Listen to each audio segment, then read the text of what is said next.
على سيد الأنبياء والمرسلين وعلى آله وأصحابه وأهل بيته وذرياته أجمعين والعاقبة للمتقين.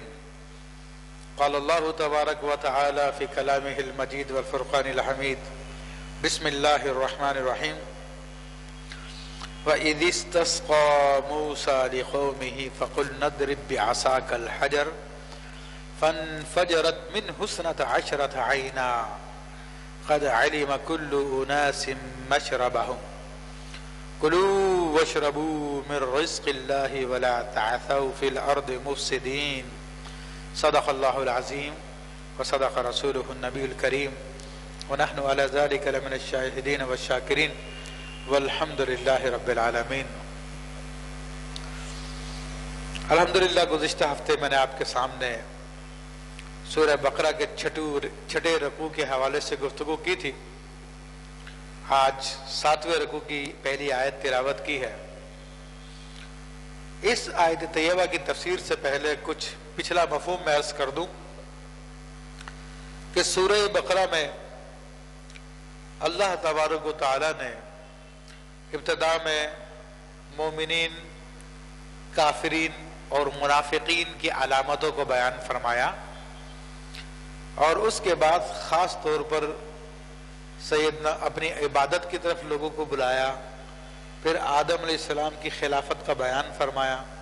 اس کے بعد پھر مسلسل 5ویں رکوع سے بنی اسرائیل کا تذکرہ ہے. بنی اسرائیل سے مراد یہودی ہے اور اس میں عیسائی بھی شامل ہے، اور یہ تذکرہ بنی اسرائیل سے خطاب اللہ تعالیٰ کا یہ پہلے پارے کے اختتام تک چلے گا. دوسرے پارے میں بھی کچھ خطاب ہے مگر پھر وہاں پہ مسلمانوں سے خطاب ہے، لیکن اس پارے میں خاص طور پہ بنی اسرائیل کی طرف توجہ فرمائی. اس کی وجہ یہ تھی کہ نبی علیہ السلام نے جب دین کی دعوت دی تو یہود و نصارہ وہاں پہ موجود تھے.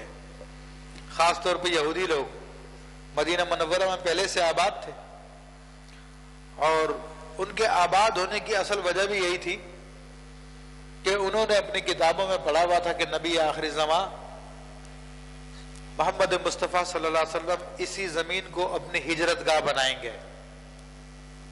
ان کی کتابوں میں حضور صلی اللہ علیہ وسلم کی تمام علامات موجود تھی، آپ کی نعت، آپ کے اوصاف موجود تھے، اور حضور علیہ السلام کے اعلان نبوت سے پہلے وہ لوگ باقاعدہ لوگوں کو بتایا کرتے تھے کہ نبی آخری زمان تشریف لائیں گے. ان کی یہی علامتیں ہیں، اور ان کی جب کبھی کفار سے یعنی جو مشرقین عرب تھے ان سے جنگ ہوتی تھی، باقاعدہ ان کو دھمکیاں دیا کرتے تھے کہ نبی آخری زمان کو آنے دو، ان کے ساتھ مل کر پھر ہم تمہیں قتل کریں گے، تمہیں دیکھیں گے. یہ نبی علیہ السلام کا تذکرہ کیا کرتے تھے، ان کے وسیلے سے دعائیں کیا کرتے تھے. لیکن جب اللہ تبارک و تعالیٰ نے نبی آخری زمان محمد مصطفیٰ صلی اللہ علیہ وسلم کو بنی اسرائیل کے بجائے بنی اسماعیل میں مبعوث فرمایا، حضرت اسماعیل علیہ السلام کی اولاد میں ان کو پیدا کر دیا، تو یہ اسرائیلی سارے کے سارے جل گئے حسد کی وجہ سے. ان کے دل میں حسد آ گیا، اور وہ جو نبی علیہ السلام کا انتظار کر رہے تھے، اب معذلہ درمیان میں انہوں نے نبی علیہ السلام کو قتل کرانے کی کوشش کی. یہاں تک کہ آپ علیہ السلام جب ہجرت کر کے مدینہ منورہ تشریف لائے تو ان لوگوں نے آپ کی نعت، آپ کے اوصاف کو چھپا لیا. پتہ چلا کہ حضور کی نعت سے منع کرنا، حضور کی نعت کو چھپانا یہ یہودیوں کا طریقہ ہے، اور حضور کی نعت کو بیان کرنا اللہ کا طریقہ ہے، صحابہ کا طریقہ ہے، مومنین کا طریقہ ہے. تو حضور کی نعت کو چھپا لیا اور معاذاللہ اس میں تبدیلیاں تک کر ڈالی، جن کا بیان ابھی آگے تفصیل سے آئے گا. تو چونکہ یہ یہودی لوگ بڑی اہمیت کے حامل تھے، کیونکہ ایک زمانے تک دنیا کی سرداری کا تاج ان کے سروں پہ رکھا رہا. دنیا یہ علمی طور پر، روحانی طور پر اور ویسے طاقت کے طور پہ ساری قوموں میں زیادہ مستحکم تھے. مشرکین عرب اس بات کے منتظر تھے کہ اگر یہودی محمد رسول اللہ صلی اللہ علیہ وسلم کو مان لیں گے تو ہم بھی ان پہ ایمان لے آئیں گے. تو ہزاروں لاکھوں لوگوں کا ایمان اس یہودیوں کے ایمان کے ساتھ بندھا ہوا تھا، جس کے بارے میں اللہ تعالیٰ نے یہ چھٹے رکوع میں اشارہ بھی فرمایا وَلَا تَكُونُوا أَوَّلَ كَافِرٍ بِهِ، کہ تم سب سے پہلے کافر نہ بنو انکار کر کر. تو چونکہ ان کے ایمان کی بڑی اہمیت تھی اس اعتبار سے کہ بہت سارے لوگ ان کا انتظار کر رہے تھے، تو اللہ نے روح سخن خاص طور پر ان کی طرف رکھا اور ان کو محبت کے ساتھ، سختی کے ساتھ، مختلف طریقوں سے اسلام کی طرف بلایا. اب یہ جو چل رہا سارا کا سارا معاملہ، چھٹے رکوع سے اللہ تبارک و تعالیٰ نے ان پر اپنی 10 نعمتیں گنوائی ہیں، جن میں سے 8 نعمتیں پیچھے بیان ہو چکی ہیں. تو یہاں پر جو نعمت اللہ نے بیان فرمائی ہے اس کا ذکر ہے، تاکہ نعمت کو بیان کرنے سے جن کے دل اچھے ہوتے ہیں تو وہ احسان مند ہوتے ہیں، اور احسان مند ہو کر سامنے والے کی بات کو قبول کرتے ہیں. تو یہ نعمتوں کو اس لیے بیان کیا گیا تاکہ وہ نعمت کا احسان مانے اور اس کے بعد جو ہے نبی علیہ السلام پہ ایمان لیا ہے. تو اس سے پہلے اللہ تبارک و تعالیٰ نے چند نعمتوں کا ذکر فرمایا تھا. وہ چند نعمتیں کون کون سی تھی جن کا ذکر اللہ نے فرمایا؟ تو ان میں سے اللہ تبارک و تعالیٰ نے فرعون سے نجات دینے کا ذکر فرمایا، سمندر کو ان کے لیے پھاڑ کر 12 راستے بنا دیے اس کا ذکر فرمایا. پھر اللہ تبارک و تعالیٰ ان لوگوں نے توریت طلب کی تو اللہ نے انہیں کتاب عطا فرمائی. موسیٰ علیہ السلام کے بعد انہوں نے گائے کی بچڑی کی پوجا کی تو اللہ نے ان کو معاف فرمایا. اسی طرح اللہ تبارک و تعالیٰ نے اور دیگر نعمتوں کو ذکر فرمایا، من و سلوہ ان پہ نازل فرمایا. پھر انہیں بیت المقدس میں داخل کیا. اب اللہ تبارک و تعالیٰ نے جس نعمت کا بیان فرمایا وہ پانی کی نعمت ہے. وَإِذِ اسْتَسْقَىٰ مُوسَىٰ لِقَوْمِهِ، اور یاد کرو اس وقت کو جب موسیٰ علیہ السلام نے اپنے قوم کے لیے پانی طلب کیا تھا. یہ وادی طیٰ ہی کا واقعہ ہے کہ 30-40 سال ان کے اس صحرا میں گزرے، لیکن باوجود یہ کہ وہ اللہ کے عذاب میں تھے، لیکن سیدنا موسیٰ علیہ السلام کے طفیل اللہ تبارک و تعالیٰ ان پر رحمت بھی فرماتا تھا. تو جب ان کے پاس پانی نہیں تھا تو انہوں نے سیدنا موسیٰ علیہ السلام سے عرض کی کہ اللہ کے نبی ہمیں پانی چاہیے. یہ بھی سمجھدار تھے کہ اللہ ڈائریکٹ ہمارے نہیں سنتا، موسیٰ علیہ السلام کے ذریعے سنے گا. تو ڈائریکٹ مانگنے کے بجائے موسیٰ علیہ السلام کی بارگاہ میں حاضر ہوئے، آپ پانی طلب کیجئے اللہ تعالیٰ سے. بھائی رب تو سب کا ہے، وہ سبھی مانگ لیں نا. جو لوگ ڈائریکٹ کی بات کرتے ہیں تو وہ بھی ڈائریکٹ مانگ لیں، لیکن ان کو بھی پتا تھا، باوجود یہ کہ یہ بڑے ہٹ دھرم قسم کے لوگ تھے، مگر ان کو یہ بات معلوم تھی کہ ہم میں اور موسیٰ علیہ السلام میں فرق ہے. موسیٰ علیہ السلام اللہ کے نبی ہیں، اللہ ان کی بات کو نہیں ٹالتا. تو انہیں معلوم تھا کہ دینے والا اللہ ہے اور بانٹنے والے موسیٰ ہیں. دینے والا اللہ، بانٹنے والے کلیم اللہ. تو اس لیے موسیٰ علیہ السلام کے بارگاہ میں عرض کی کہ آپ دعا کیجئے کہ اللہ تعالیٰ ہم پر بارش برسائے. وَإِذِ اسْتَسْقَىٰ مُوسَىٰ لِقَوْمِهِ، اور جب موسیٰ علیہ السلام نے اپنی قوم کے لیے بارش کی دعا کی تو استسقاء کا لفظ بارش کے معنوں میں آتا ہے، ویسے پانی طلب کے معنوں میں، طلب کرنے کے معنوں میں بھی آتا ہے. فَقُلْ نَضْرِبْ بِعَصَاكَ الْحَجَرَ، تو ہم نے موسیٰ علیہ السلام سے فرمایا کہ آپ اپنے عصا سے پتھر کو ماریں، اپنے عصا سے پتھر کو ماریں.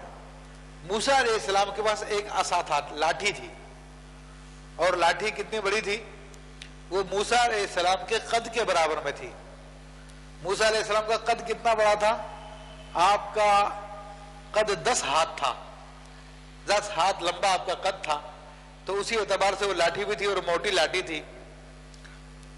اور اس لاٹھی کے بارے میں کہا جاتا ہے کہ لاٹھی جنت سے آئی تھی آدم علیہ السلام کے ساتھ، اور آدم علیہ السلام کی اولادوں میں منتقل ہوتے ہوئے حضرت شعیب علیہ السلام کے پاس پہنچی. حضرت شعیب علیہ السلام کی بیٹی سے سیدنا موسیٰ علیہ السلام کا نکاح ہوا، جیسا کہ آئندہ آئے گا.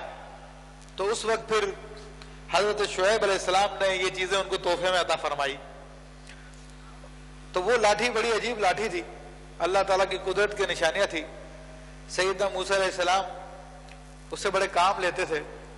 جب موسیٰ علیہ السلام آرام کرتے تھے اس کو زمین پہ چھوڑ دیا کرتے تھے، وہ اژدہا بن جاتی تھی، سانپ بن جاتی تھی، آپ کی حفاظت کرتی تھی۔ جب اس کو اٹھاتے تھے پھر لاٹھی بن جاتی تھی۔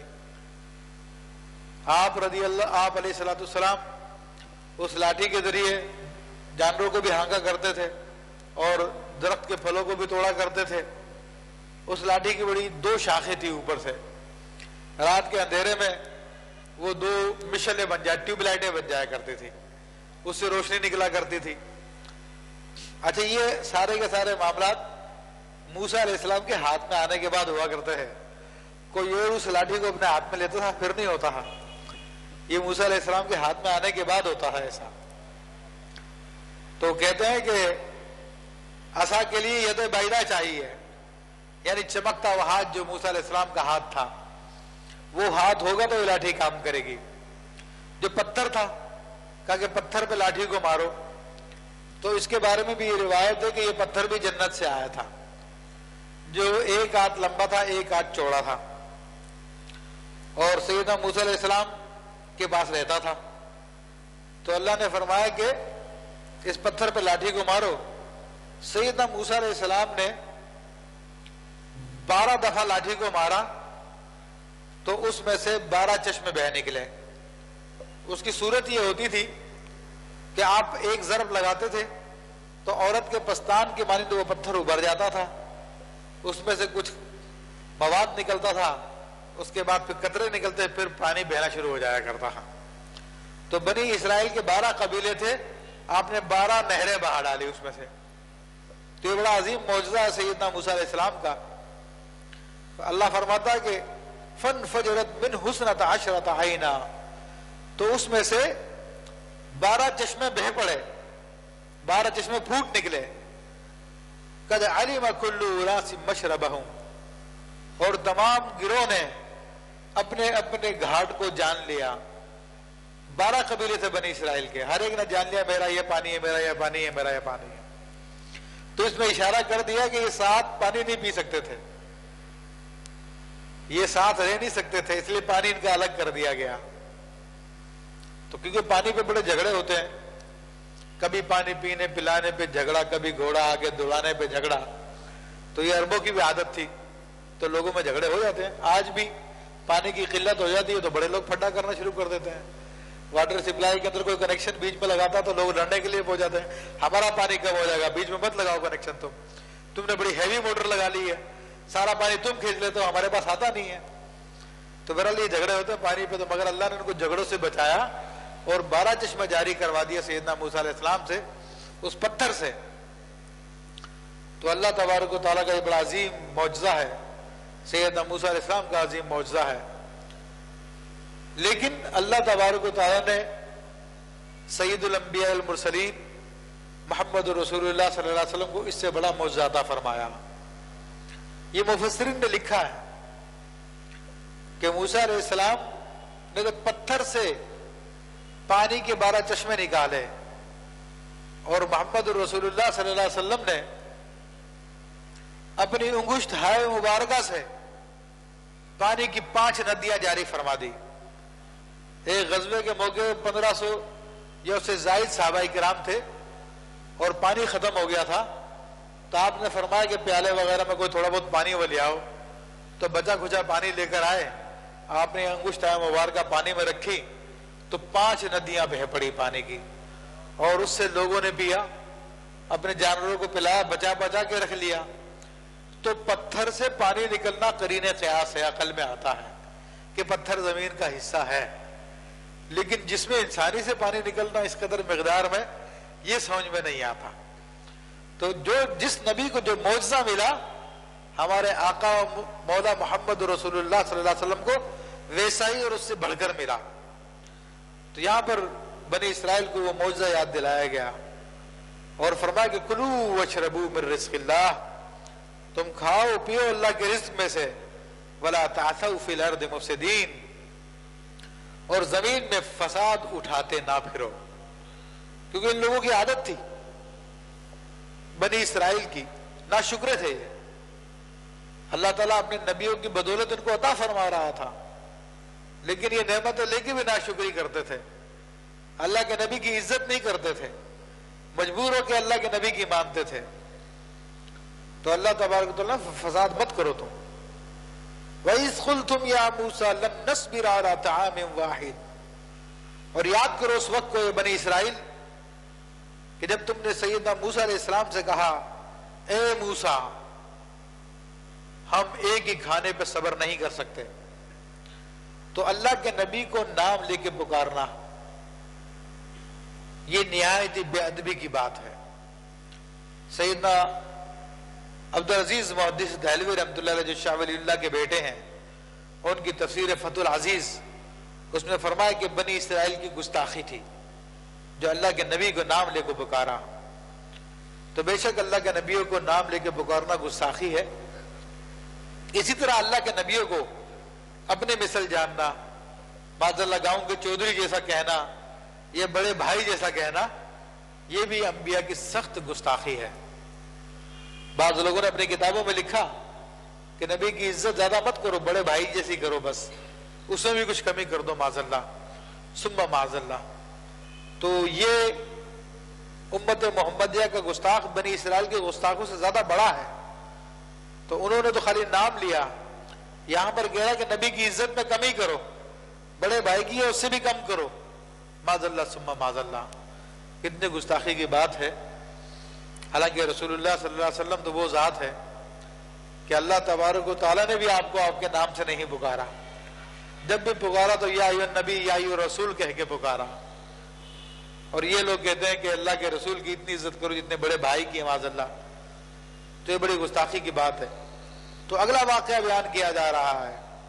یاد کرو جب تم نے کہا اے موسیٰ لن نصبر علی طعام واحد، ہم ایک ہی کھانے پہ صبر نہیں کر سکتے.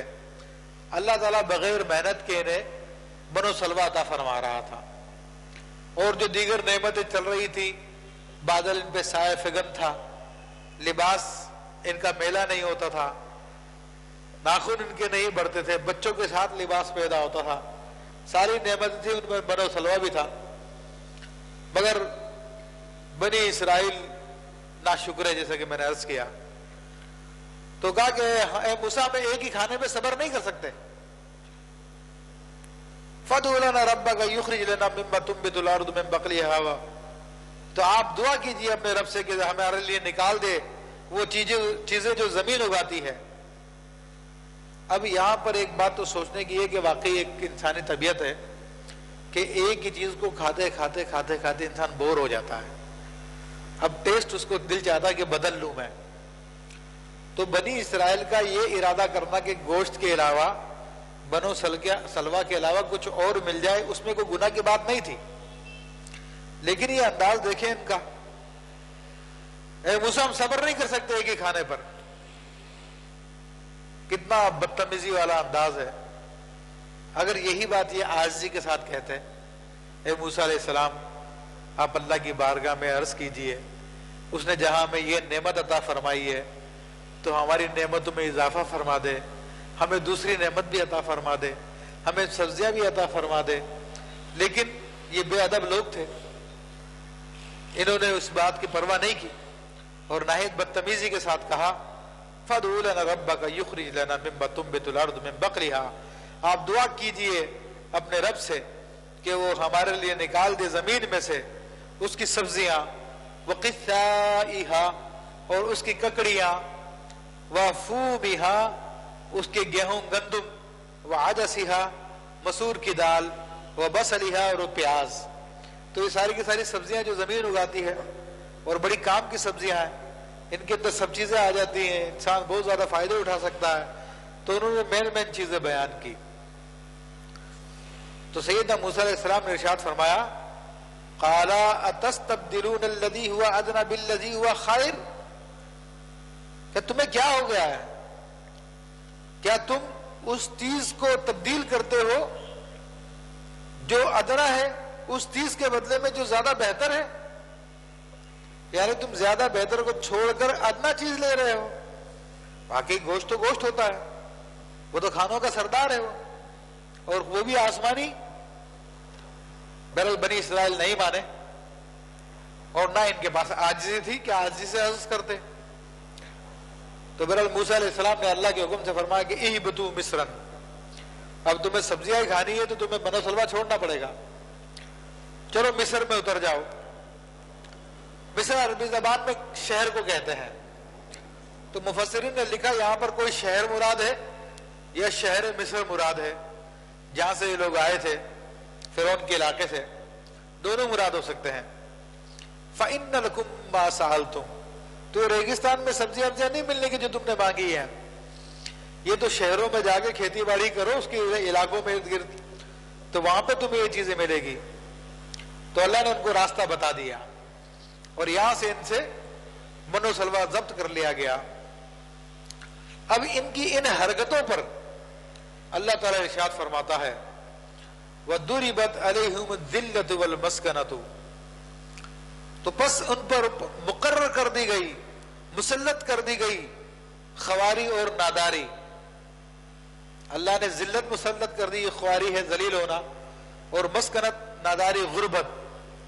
تو یہودیوں پہ اللہ نے یہ غربت مسلط فرمائی. اور آج بھی یہ حال ہے کہ اگرچہ کہ پوری دنیا کی اکانومی کو ان لوگوں نے اپنے قبضے میں لیا ہوا ہے، مگر دل ان کے ایسے مسکین ہیں، مال کے لالچی ہیں کہ ان کی حویث کبھی ختم ہی نہیں ہوتی ہے. ہمیشہ مال کو بڑھانے کے لیے تل کرتے رہتے ہیں کچھ نہ کچھ. تو اللہ نے فرمایا کہ ان پر ذلت اور ناداری مسلط کر دی گئی. وَبَاءُوا بِغَضَبٍ مِّنَ اللَّهِ، اور انہوں نے اللہ تبارک و تعالیٰ کا غضب لے لیا. اب کس وجہ سے ذلت مسلط کی گئی، خواری مسلط کی گئی اور اللہ کا غضب ان پہ مسلط کر دیا گیا؟ کس وجہ سے؟ اللہ تعالیٰ ظالم نہیں ہے، وہ انصاف فرماتا ہے. کوئی نہ کوئی وجہ ہوتی ہے بندے کے اعمال میں جس کی وجہ سے اس کو ذلت، خواری اور غضب کا سامنا کرنا پڑتا ہے. تو اللہ تبارک و تعالیٰ نے وہ بیان فرمایا کہ اس کی وجہ یہ تھی ذَلِكَ بِأَنَّهُمْ كَانُوا يَكْفُرُونَ بِآيَاتِ اللَّهِ، تو اس کی وجہ یہ تھی کہ وہ اللہ کی آیتوں کا، اللہ کی نشانیوں کا انکار کرتے تھے. اب اللہ کی نشانیاں اتنی ساری ان پہ آئیں، اتنے معجزات ان کے سامنے ظاہر ہوئے، تو ان کو دیکھ کے تو انسان کا یقین پکا ہونا چاہیے، وہ اللہ تعالیٰ کا مزید فرما بردار بننا چاہیے، اس کی اطاعت میں اضافہ ہو جانا چاہیے. مگر بنی اسرائیل کا عجیب معاملہ تھا، جتنی نعمتیں ان کو دی جاتی تھی اتنے سرفرے ہوتے جاتے تھے، اتنے زیادہ ناشکرے ہوتے جاتے تھے. تو اللہ نے فرمایا کہ تم اللہ کی آیتوں کا انکار کرتے ہو.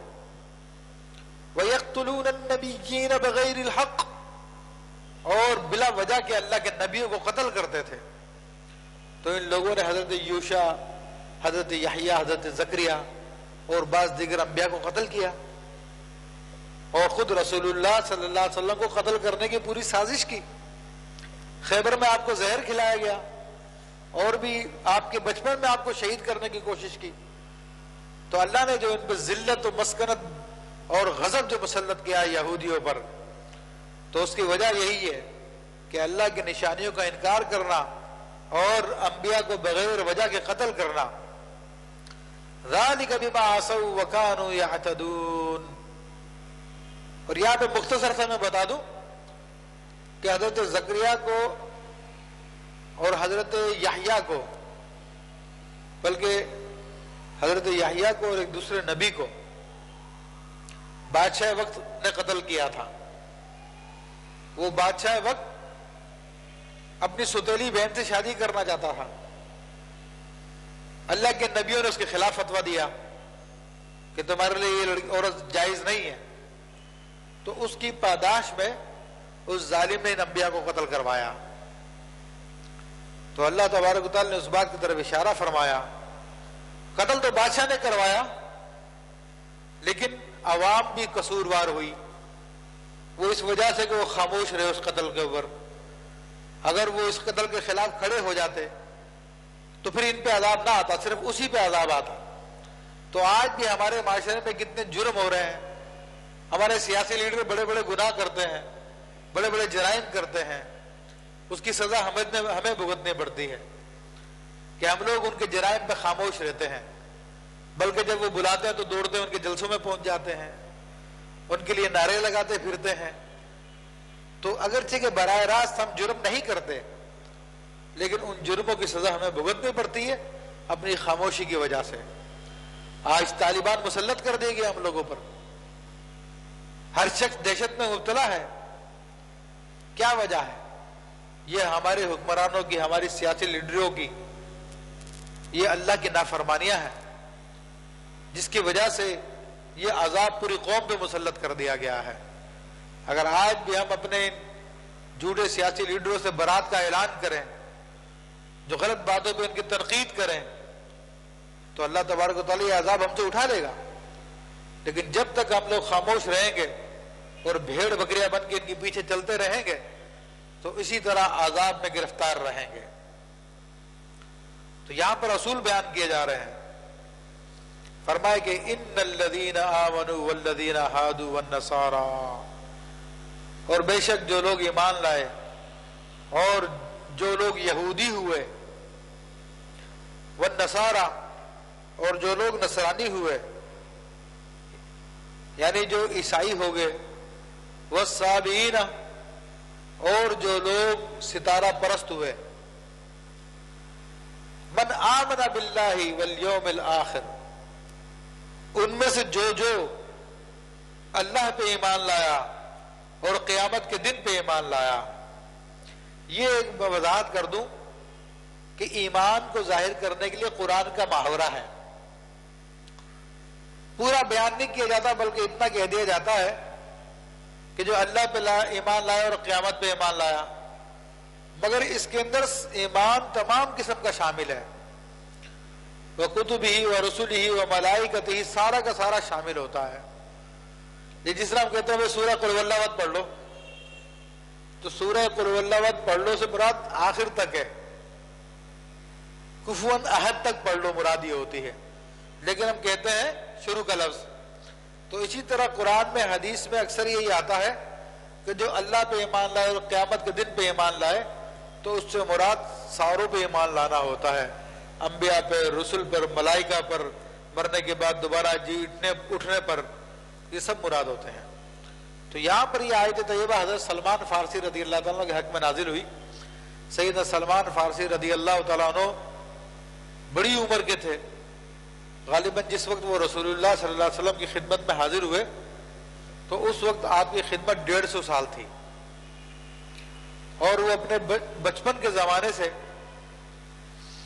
دین کی تلاش میں نکلے تھے کہ سچا دین کون سا ہے۔ ایران کے رہنے والے تھے، ستارہ پرست تھے، اپنے ماں باپ کے گھر کو چھوڑ دیا، امیر و کبیر تھے ان کے ماں باپ، ان کے گھر کو چھوڑ دیا، اور پھر حق کی تلاش میں یہ مختلف زمانے کو گزارتے رہے، کبھی کسی کے پاس کبھی کسی کے پاس، غلامی میں بھی رہے، آخر میں غلامی کے عالم میں تھے جب رسول اللہ صلی اللہ علیہ وسلم کی خدمت میں حاضر ہوئے۔ ان کو مختلف جگہوں سے اطلاع مل گئی تھی کہ نبی آخر زمان محمد رسول اللہ صلی اللہ علیہ وسلم مدینہ منورہ تشریف لائیں گے، تو کسی طریقے سے غلام بن کے بہرحال مدینہ منورہ پہنچ گئے تھے۔ پھر نبی علیہ السلام نے ان کو آزاد فرمایا تھا، ان کو خرید کے، وہ بھی بڑا دلچسپ واقعہ، کبھی موقع ملا تو بیان کریں گے۔ تو آپ نے ان کو آزاد کروایا تھا، تو انہوں نے عرض کی کہ یا رسول اللہ صلی اللہ علیہ وسلم، میں اتنے عرصے گھوما پھرا ہوں تو میں نے عیسائیوں کو دیکھا کہ بڑی زوردار ریاضت کرتے ہیں، بہت لمبے لمبے کئی سو سالوں سے وہ لوگ اللہ کی عبادتیں کر رہے ہیں، انہیں دنیا کو چھوڑا ہوا ہے، تو ان کا معاملہ کیا ہوگا؟ تو آپ علیہ الصلوۃ والسلام نے ارشاد فرمایا کہ جس تک میرے ظہور کی اطلاع پہنچ گئی ہے تو اس کو مجھ پر ایمان لانا ضروری ہے، اگر وہ مجھ پہ ایمان نہیں لاتا تو وہ کافر مرے گا، اور جو مجھ سے پہلے ہوئے یا جن کو میری آمد کی اطلاع نہیں ملی اور وہ حضرت عیسیٰ علیہ السلام پہ ایمان رکھے ہوئے تھے، تو وہ جنتی ہیں، وہ حق پر ہیں۔ تو اسی لیے یہ آیت طیبہ نازل کی گئی کہ بے شک جو ایمان لائے اور جو یہودی ہوئے یا نصرانی ہوئے یا ستارہ پرست تھے، ان میں سے جو بھی اللہ پہ ایمان لایا، اس کے رسول پہ ایمان لایا، فرشتوں پہ، کتابوں پر، قیامت کے دن پر، وہ عامل صالحا اور نیک عمل کیے اس نے، فَلَهُمْ أَجْرُهُمْ عِنْدَ رَبِّهِمْ تو ان کا ثواب ان کے رب کے یہاں پر ہے، وَلَا خَوْفٌ عَلَيْهِمْ وَلَا هُمْ يَحْزَنُونَ اور نہ انہیں کچھ اندیشہ ہوگا اور نہ کچھ غم ہوگا۔ تو یہاں پہ اللہ تبارک و تعالیٰ نے ان کے بارے میں بیان فرمایا، پھر مزید بنی اسرائیل کے اوپر اللہ تبارک و تعالیٰ نے جو کچھ رحمت فرمائی تھی اور ان کے ساتھ میں ان کی حرکتیں بھی ہیں ان کو بیان فرمایا، اور فرمایا کہ وَإِذْ أَخَذْنَا مِيثَاقَكُمْ وَرَفَعْنَا فَوْقَكُمُ الطُّورَ اور یاد کرو اس وقت کو جب ہم نے تم سے میثاق عہد لیا تھا، وَرَفَعْنَا فَوْقَكُمُ الطُّورَ اور تم پر ہم نے طور کو بلند کر دیا تھا۔ بنی اسرائیل میں ایک سچویشن ایسی بھی آئی تھی کہ بنی اسرائیل پہ کوہ طور اٹھا کر ان کے سروں پہ کر دیا گیا تھا، اور وہ عظیم پہاڑ ہے جس کو اٹھائے جانے کا کوئی تصور نہیں کر سکتا، مگر اللہ تبارک و تعالیٰ نے ایسا فرمایا، سیدنا جبریل امین کو حکم دیا، اے جبریل امین اس پہاڑ کو اٹھاؤ، ان کے سروں پہ کر دو۔ اس کی وجہ کیا تھی کہ بنی اسرائیل نے پہلے موسیٰ علیہ السلام سے پرزور اصرار کیا تھا کہ آپ اللہ سے کتاب لیں، اللہ سے کتاب لیں جس میں ہمارے لیے ہدایت ہو۔ تو آپ نے بار بار ان سے پوچھا تھا کیا بھئی عمل کرنا پڑے گا؟ انہوں نے کہا ہاں۔ تو موسیٰ علیہ السلام وہ کتاب لینے کے لیے اللہ کی بارگاہ میں حاضر ہوئے، اور اللہ تعالیٰ کی بارگاہ میں حاضر ہو کر وہ کتاب لے کر آئے ان کے لیے۔ اب وہ کتاب میں جب ان لوگوں نے احکام دیکھے تو وہ ان کو بڑے سخت لگے اور انہوں نے انکار کر دیا کہ ہم نہیں مانتے۔ اب اصرار انہوں نے کیا تھا کتاب کا، ان کے اصرار پہ کتاب ملی، تو اب اللہ تبارک و تعالیٰ نے ان کو سزا کے طور پر جبریل امین کو حکم دیا کہ پہاڑ ان کے سروں پہ کر دو، اگر یہ منع کرتے تو ان کو اسی کے نیچے کچل دو، ان کو ختم کر دو۔ یہ ہوتا ہے مریض بیمار ہوتا ہے، کڑی دوا نہیں کھاتا تو پھر اس کو زبردستی کھلانی پڑتی ہے، تو یہ روحانی مریض تھے، یہ اپنی اصلاح نہیں چاہتے تھے، تو اب انہیں کڑوی دوا کھلانی پڑی۔ کوہ طور کو جب انہوں نے اپنے سروں پر دیکھا کہ قد آدم کی طرح بس سروں سے تھوڑا ہی اوپر تھا، تو یہ لوگ سجدے میں گر گئے، اور سجدے میں گر کر پیشانی سجدے میں نہیں رکھی بلکہ ایک گال پہ سجدہ کیا۔ اس کی وجہ ہے کہ پہاڑ کو دیکھ رہے تھے، منہ سجدے میں رکھ کر پہاڑ کو دیکھ رہے تھے کب گرے کب گرے۔ اس حالت میں انہوں نے سجدہ کیا، تو آج بھی ان کا سجدہ گال پہ ہی ہوتا ہے، رخسار پہ کرتے ہیں، پیشانی پہ سجدہ نہیں کرتے، اب بھی ان کا یہ طریقہ کار ہے۔ تو اس وقت پھر انہوں نے اس حالت میں اقرار کیا تھا کہ ہاں ہم مان رہے ہیں، ہم مان رہے ہیں، ہم نے اللہ کا عہد لے لیا، ہم مانتے ہیں۔ تو اللہ نے اس واقعے کو یاد کروایا کہ وَرَفَعْنَا فَوْقَكُمُ الطُّورَ تو ہم نے تمہارے اوپر طور کو بلند کر دیا، فرمایا کہ خُذُوا مَا آتَيْنَاكُمْ بِقُوَّةٍ اور پکڑو اسے جو ہم تمہیں دے رہے ہیں طاقت کے ساتھ، مضبوطی سے پکڑ لو اسے جو تمہیں دیا جا رہا، چھوڑنا مت اب اس کو۔ وَاذْكُرُوا مَا فِيهِ لَعَلَّكُمْ تَتَّقُونَ اور یاد کرو اس چیز کو جو اس میں ہم نے بیان کی ہے تاکہ تمہیں تقوی حاصل ہو، تاکہ تم پرہیزگار بن جاؤ۔ تو یہ اللہ تبارک و تعالیٰ نے ان پہ یہ بھی احسان فرمایا، اس حالت میں ان سے یہ عہد لیا مگر ان کی فطرت میں بے وفائی تھی، تو اللہ تعالیٰ فرماتا ثُمَّ تَوَلَّيْتُم مِّن بَعْدِ ذَلِكَ جب طور کو اپنی جگہ پہ پہنچا دیا، بعد میں تھوڑے عرصے بعد پھر تم پھر گئے اس بات سے، پھر واپس اللہ کا عہد توڑ دیا ان لوگوں نے، ظالموں نے۔ تو اب دیکھیے کہ فَلَوْلَا فَضْلُ اللَّهِ عَلَيْكُمْ اللہ فرماتا ہے اگر تم پر اللہ کا فضل نہ ہوتا، وَرَحْمَتُهُ اور اس کی رحمت نہ ہوتی، لَكُنْتُم مِّنَ الْخَاسِرِينَ تو تم ضرور خسارہ پانے والوں میں سے ہو جاتے۔ اب یہاں پہ دیکھیں کہ اللہ کی رحمت کیا تھی، سیدنا موسیٰ علیہ السلام اللہ کی رحمت تھے، اللہ کے فضل تھے، وہ ان کے درمیان میں تھے، تو اس وجہ سے ان کو بڑے عذاب سے بچا لیا گیا۔ یہ بے وفا تھے، موسیٰ علیہ السلام وفادار تھے، تو اس ایک وفادار کی وجہ سے ان سارے بے وفاؤں کی بچت ہو رہی تھی۔ کہتے ہیں نا کہ اچھے کی صحبت بھی انسان کو فائدے دیتی ہے، تو یہ موسیٰ علیہ السلام کی صحبت کی وجہ سے انہیں بڑا فائدہ ہوا۔ تو اللہ فرماتا کہ تم پھر گئے، لیکن تم پہ اللہ کی رحمت تھی اور فضل تھا، اس وجہ سے تمہیں بچا لیا گیا۔ پھر ارشاد فرماتا ہے وَلَقَدْ عَلِمْتُمُ الَّذِينَ اعْتَدَوْا مِنْكُمْ فِي السَّبْتِ فَقُلْنَا لَهُمْ كُونُوا قِرَدَةً خَاسِئِينَ، اور تمہیں علم ہو گیا ہے ان لوگوں کے بارے میں جنہوں نے بے اعتدالی کی تھی ہفتے کے دن کے بارے میں۔ دیکھیے یہ ایک واقعہ پورا کا پورا جو تفصیل کے ساتھ انشاءاللہ تبارک و تعالی آئندہ آئے گا، تو مختصر میں یہ واقعے کو بیان کر دیتا ہوں، اور چونکہ ہمارا درس بھی تقریباً 40-45 منٹ کا ہوتا ہے، تو ابھی ہمیں تقریباً 35 منٹ ہوئے ہیں، تو میں کوشش کروں گا کہ یہ بھی ہو جائے اور اگلا رکوع پورا ہمارا ہو جائے، تو اس سے مزید معلومات میں اضافہ ہوگا۔ دلچسپ واقعات ہیں اور بڑی حکمت بھرے انداز میں اللہ تبارک و تعالی ان واقعات کو بیان فرماتا ہے، اس کے ضمن میں تعلیمات بھی دے رہا ہے کہ ہمیں ناشکری سے بچنا چاہیے، اللہ کے نبیوں کے، اللہ کے نیک بندوں کی قدر کرنی چاہیے۔ تو اللہ تبارک و تعالی نے ایک دوسرے واقعے کی طرف اشارہ کیا۔ بنی اسرائیل کو اللہ تبارک و تعالی نے ہفتے کے دن شکار کرنے سے منع فرمایا تھا، اور فرمایا تھا کہ ہفتے کے دن تمہارے لیے عبادت کا دن ہے، اس میں کسی قسم کا شکار نہیں کرو گے۔ تو ان لوگوں نے ہفتے کے دن مچھلی کا شکار تو نہیں کیا، لیکن انہوں نے دریا کے کنارے پہ گڑھے کھود دیے، اور ہفتے کے دن جا کر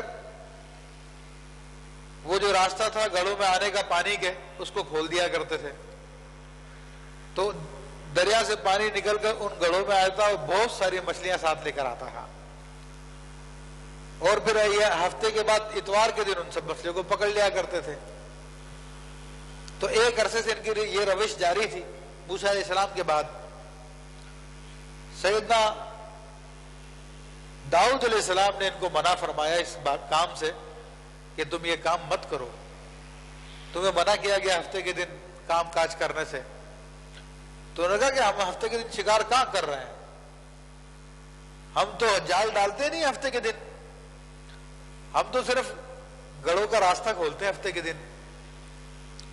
تو اللہ کے نبی نے فرمایا کہ یہی مچھلیاں پکڑنا ہے، یہ ہیلے بازیاں مت کرو تم۔ وہ لوگ نہیں مانے، تو انہوں نے اللہ کی بارگاہ میں عرض کر دی، اے رب کریم تو ان کی خبر لے۔ ان لوگوں کو دیگر لوگوں نے بھی سمجھایا مگر یہ نہیں مانے، تو اس پر اللہ تبارک و تعالی نے ان پہ عذاب نازل فرمایا، اور وہ جو لوگ پوری کے پورے بنی اسرائیل نہیں تھے، ان میں سے کچھ لوگ تھے، ایک گروہ تھا، تو اللہ تبارک و تعالی نے ان سب کو بندر بنا دیا، ان کے چہرے بندروں جیسے ہو گئے، ان کی شکلیں بندروں جیسی ہو گئی، ان کے جسموں سے بدبو آنے لگی۔ وہ سمجھتے سب کچھ تھے یہ کیا ہو گیا اور کیا ہو رہا ہے، لیکن بول نہیں سکتے تھے۔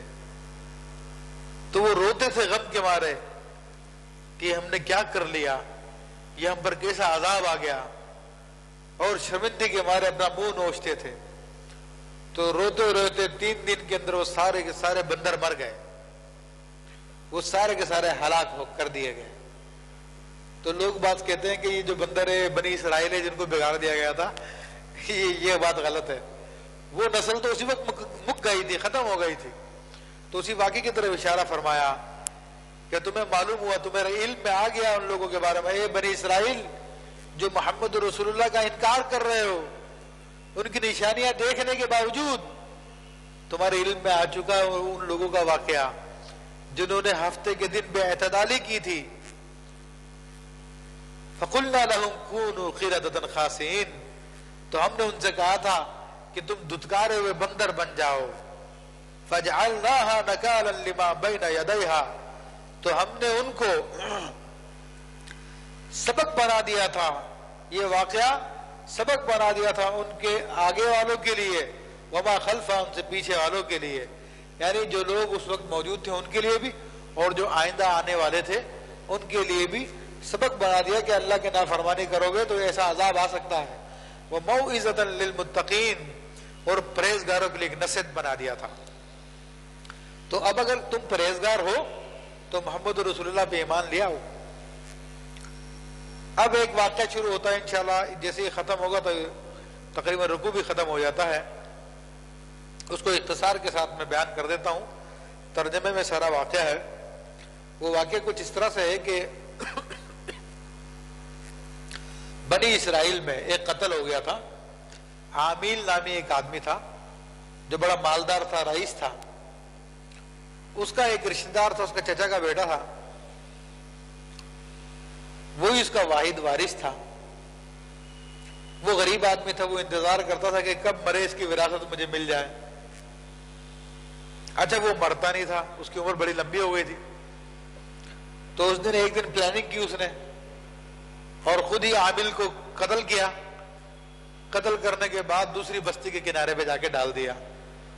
اور اگلے دن موسیٰ علیہ السلام کے پاس روتا دھوتا پہنچ گیا کہ ہمارے ساتھ ظلم ہو گیا ہے، ہمارے آدمی کو مروا دیا گیا ہے، آپ اللہ کے نبی آپ انصاف کریں. معاذ اللہ، کتنی گستاخی کی بات ہے کہ اللہ کے وہ معظم مکرم نبی جن کو اللہ نے کلیم اللہ فرمایا، ان کے منہ پہ جھوٹ بولتا ہے یہ ظالم آ کر، اور الٹی سیدھی کہانی بنا کے پیش کرتا ہے. اور کچھ لوگوں کو اپنے ساتھ ملا لیا کہ تم میری حمایت میں بولنا. تو وہ کہتا کہ آپ قاتل کا پتہ لگائیے، آپ اللہ کے نبی ہیں. تو اللہ تبارک و تعالیٰ نے موسیٰ علیہ السلام سے فرمایا کہ ان سے کہو کہ گائے ایک ذبح کریں، اور گائے کو ذبح کرنے کے بعد اس کا گوشت اس مقتول کے جسم سے لگائیں تو وہ زندہ ہو جائے گا اور اپنے قاتل کا پتہ دے دے گا. یہ سیدنا موسیٰ علیہ السلام کو اللہ نے تعلیم فرمائی. جب موسیٰ علیہ السلام نے ان کو گائے کے بارے میں بتایا، اب وہ لوگ جو ہے الٹی سیدھی باتیں کرنے لگے. بھئی اللہ کا حکم تھا گائے ذبح کر دو، کوئی بھی گائے پکڑ کے ذبح کر دیتے، مگر وہ لوگ پس و پیش کرنے کے عادی تھے، ڈائریکٹ اللہ رسول کی بات کو نہیں مانتے تھے. تو اس واقعے میں اللہ نے ان کی ساری حقیقت کو بیان کیا. تو وہ بات جس کا سب سے پہلے ذکر ہونا چاہیے تھا، یعنی قتل کا واقعہ، وہ اللہ نے اس واقعے کے آخر میں بیان کیا، مگر ان کی حرکتوں کو پہلے بیان کیا تاکہ ان کے سامنے ان کی گستاخیوں کو ظاہر کیا جائے کہ تم اللہ کے نبیوں سے گستاخی کرتے تھے. اللہ فرماتا ہے وَإِذْ قَالَ مُوسَىٰ لِقَوْمِهِ إِنَّ اللَّهَ يَأْمُرُكُمْ أَن تَذْبَحُوا بَقَرَةً. اور یاد کرو اس وقت کو جب سیدنا موسیٰ علیہ السلام نے اپنی قوم سے فرمایا تھا کہ اللہ تمہیں حکم دیتا ہے کہ تم گائے کو ذبح کرو. قَالُوا أَتَتَّخِذُونَ حُزُوًا. تو وہ لوگ بولے کہ موسیٰ علیہ السلام کیا تم ہمیں مسخرہ بنا رہے ہو، ہم سے مذاق کر رہے ہو؟ کہاں قتل اور کہاں گائے کو ذبح کرنا، یہ دونوں الگ الگ چیزیں ہیں. قَالَ أَعُوذُ بِاللَّهِ أَنْ أَكُونَ مِنَ الْجَاهِلِينَ. تو موسیٰ علیہ السلام نے ارشاد فرمایا کہ میں اللہ کی پناہ طلب کرتا ہوں کہ میں جاہلوں میں سے ہوں. یعنی مذاق کرنا، ہنسی مذاق کرنا تو جاہلوں کا کام ہے، اللہ کے نبیوں کا کام نہیں ہے. میں نے جو تمہیں گائے ذبح کرنے کے لیے بولا وہ اللہ کے حکم سے بولا، کوئی مذاق نہیں کیا تم سے. ان کو یقین آ گیا. قَالُوا ادْعُ لَنَا رَبَّكَ يُبَيِّن لَنَا مَا هِيَ. تو وہ بولے کہ اپنے رب سے دعا کیجئے وہ گائے کیسی ہے. قَالَ إِنَّهُ يَقُولُ إِنَّهَا بَقَرَةٌ لَا فَارِضٌ وَلَا بِكْرٌ. کہ موسیٰ علیہ السلام نے فرمایا کہ اللہ تعالیٰ ارشاد فرماتا ہے کہ وہ گائے نہ تو بوڑھی ہو اور نہ ہی بچیا ہو، عوان بین ذالک، وہ درمیان کی ہو. فَفْعَلُوا مَا تُؤْمَرُونَ. جو تم سے کہا گیا تم اس کو کر ڈالو. تو نبی علیہ الصلوۃ والسلام ارشاد فرماتے ہیں کہ اگر یہ اس وقت کوئی بھی گائے لے کے ذبح کر دیتے تو مسئلہ حل ہو جاتا، لیکن بنی اسرائیل کو انبیاء کے سے سوال کرنے کی زیادہ عادت تھی، میم میخ نکالنے کی عادت تھی. تو قَالُوا ادْعُ لَنَا رَبَّكَ يُبَيِّن لَنَا مَا لَوْنُهَا. تو اپنی اسی گندی عادت کی بنا پر پھر انہوں نے اگلا سوال کر دیا. وہ بولے کہ اللہ سے دعا کیجئے کہ ہمیں بتائے کہ وہ گائے کا رنگ کیسا ہوگا. قَالَ إِنَّهُ يَقُولُ إِنَّهَا بَقَرَةٌ صَفْرَاء. فرمایا کہ وہ فرماتا ہے وہ گائے پیلے رنگ کی ہو، فَاقِعٌ لَوْنُهَا تَسُرُّ النَّاظِرِينَ، خالص پیلی رنگت کی کہ دیکھنے والوں کو خوش کر دے. وہ اب یہاں پہ تو بنی اسرائیل سوالات کر کے اپنے لیے مصیبت مول لیتے جا رہے ہیں. اب اس کے پیچھے بھی بڑا زبردست قصہ ہے کہ بنی اسرائیل میں اللہ کا ایک نیک بندہ تھا، اس کا ایک چھوٹا بچہ تھا، ایک بیوی تھی، اور اس کی ملکیت میں ایک گائے تھی چھوٹی. جب اس کا انتقال ہونے لگا تو اس نے اپنی گائے اللہ کے حوالے کی اور جنگل میں چھوڑ دی اور کہا کہ رب کریم یہ امانت تیرے پاس میں چھوڑ رہا ہوں، جب میرا بچہ بڑا ہو تو اس کو دے دیو، تو اس کی حفاظت فرمائی ہو. تو وہ گائے چھوڑ کے جنگل میں مر گیا. یہ لڑکا تھوڑا بڑا ہوتا رہا، اس کی ماں اس کو پالتی رہی. بڑا وفادار، بڑا اطاعت گزار بچہ تھا، اپنی ماں کا ہر بات مانتا تھا. مفسرین نے لکھا کہ اس نے اپنی رات کے 3 حصے کیے ہوئے تھے. ایک حصے میں پوری رات ایک حصے میں اللہ کی عبادت کرتا، ایک حصے میں آرام کرتا، اور ایک حصے میں رات کے اپنی ماں کی خدمت کرتا. اور پھر دن کو جنگل میں نکل جاتا، لکڑیاں کاٹتا. لکڑیاں کاٹنے کے بعد بازار میں بیچ کر جو کچھ ملتا تو اپنی آمدنی کے 3 حصے کرتا. ایک حصہ اپنی ماں کی خدمت میں پیش کر دیتا، ایک حصہ گھر کے خرچ کے لیے رکھ لیتا، اور ایک حصہ اللہ کی راہ میں صدقہ کر دیتا. بڑا سارے جوان تھا. تو اس کی ماں نے جب اس کی کیفیت کو دیکھا تو کہنے لگی کہ بیٹا کہ تو بڑی محنت کر رہا ہے، تو ایسا کر اس گائے کو لیا جو تیرے والد نے جنگل میں چھوڑی تھی. تو اس نے بتایا کہ کس طرح ملے گی، اس کی کیا علامت ہے. تو اس کی ماں نے بتایا کہ بیٹا وہ خالص پیلے رنگ کی گائے ہے، گولڈن کلر کی، اس میں سے چمک نکلے گی.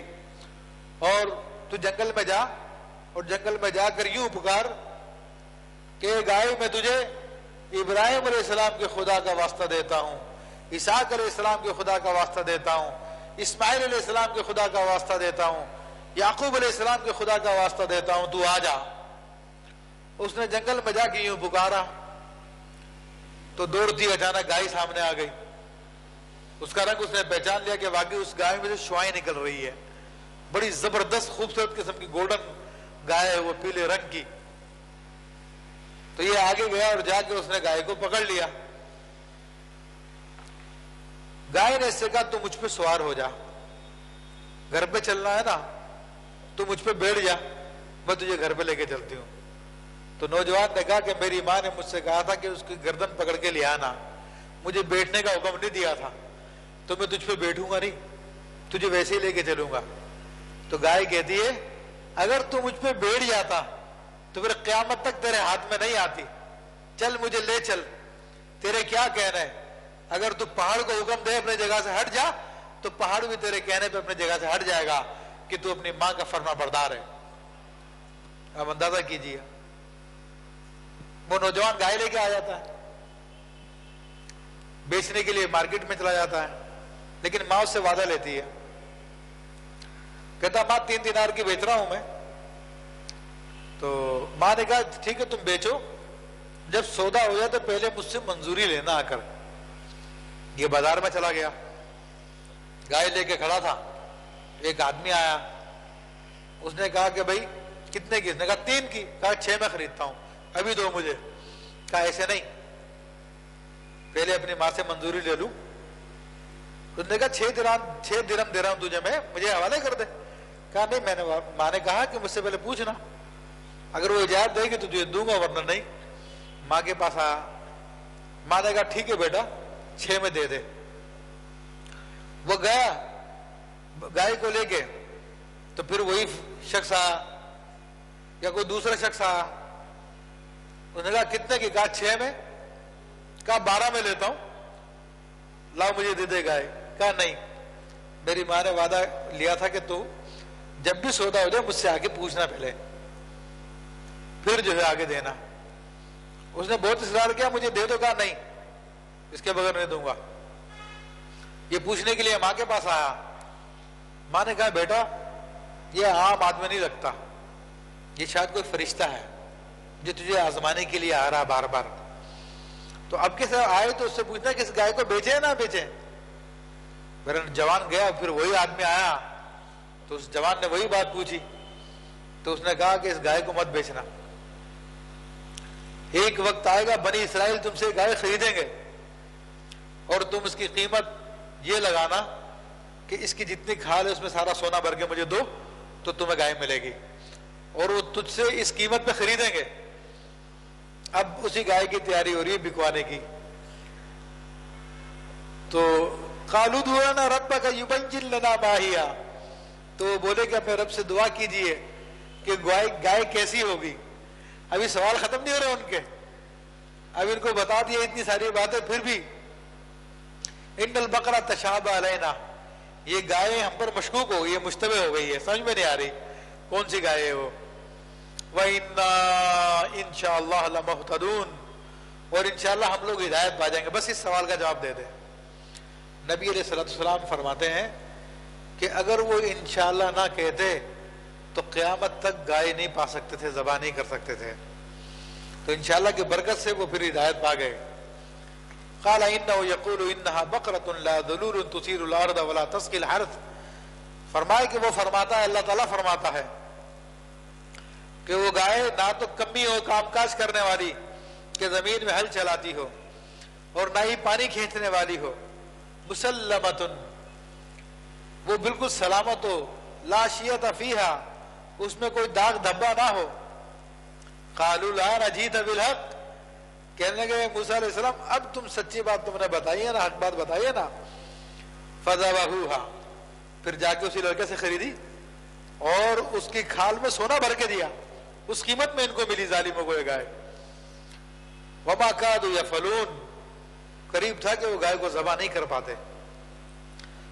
تو پھر آگے تھوڑا سی دو آیتیں ہیں، وَإِذْ قَتَلْتُمْ نَفْسًا فَادَّارَأْتُمْ فِيهَا، اور جب تم نے ایک جان کو قتل کیا تھا، اسی واقعے کا حصہ مگر آخر میں بیان کیا۔ یہاں پر مقصود ہے ان کی نافرمانیاں بتانا، تو پہلے نافرمانیوں کو بتایا، اب اصل واقعہ بتایا جا رہا ہے کہ جب تم نے ایک جان کو قتل کیا، فَادَّارَأْتُمْ فِيهَا، اور ایک دوسرے پہ ٹالنے لگے کہ اس نے قتل کیا، اس نے قتل کیا۔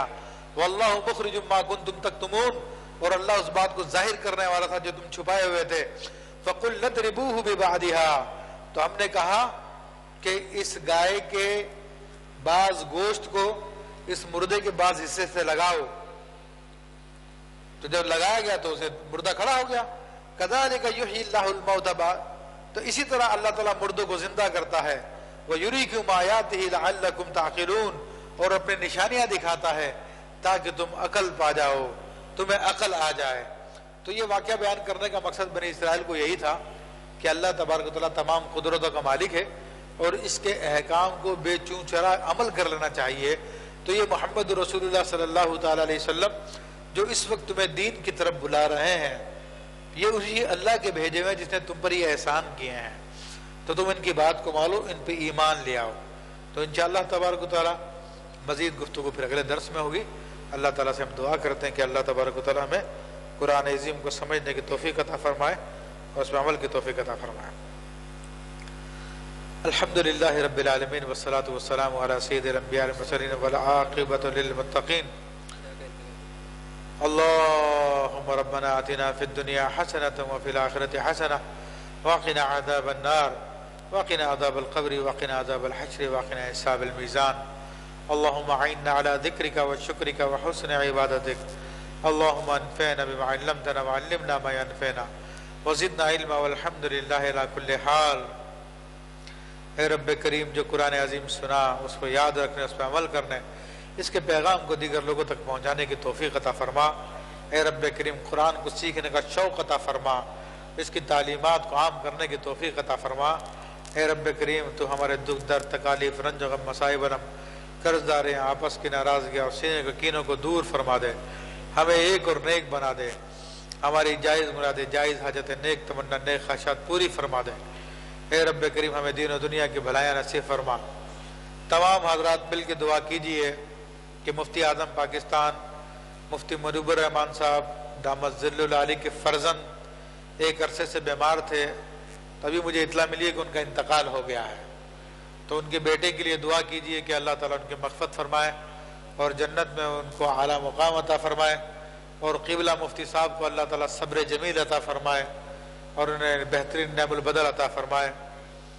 ربنا اغفر لنا ولوالدینا ولجميع المؤمنین والمؤمنات والمسلمین والمسلمات ببرکت ان اللہ وملائکتہ یصلون علی النبی یا ایھا الذین آمنوا صلوا علیہ وسلموا تسلیما اللہم صل علی سیدنا مولانا محمد معدن الجود والکرم وآلہ وبارک وسلم صلاة و سلام علیک یا سیدی یا رسول اللہ وعلی آلک واصحابک یا نور اللہ سبحان ربک رب العزت عما یصفون وسلام علی المرسلین والحمد للہ رب العالمین بحق لا الہ الا اللہ محمد